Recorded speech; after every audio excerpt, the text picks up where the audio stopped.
একজন নারী যখন বিবাহ বন্ধনে আবদ্ধ হন তখন কি তিনি জানতেন তার জীবনের শেষ অধ্যায়টা কেমন হবে? সংসার জীবনে নারী, সে চাকরিজীবী হোক বা গৃহিণী, তার দায়িত্বের যেন কোনো শেষ নেই।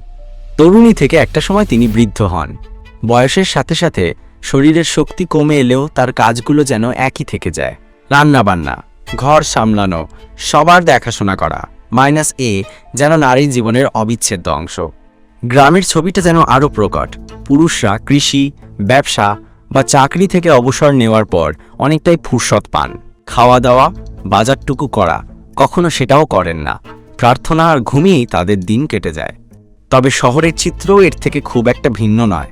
বয়স যখন 60 পেরিয়ে যায়, শরীর যখন দুর্বল হয়ে পড়ে, তখন পুরুষরা বিশ্রামে যান, কিন্তু নারীদের জীবন ঠিক আগের মতোই চলে। শরীরের কষ্ট, মনের ক্লান্তি সবকিছু নিয়েও তাদের এগিয়ে যেতে হয়। সন্তানরা থাকলেও বৃদ্ধ বয়সে তাদের পাশে খুবই কম থাকতে দেখা যায়। আর সবচেয়ে হৃদয় বিদারক যা শোনা যায় তা হলো এই বয়সেও স্বামীর দ্বারা স্ত্রীকে নির্যাতনের খবর।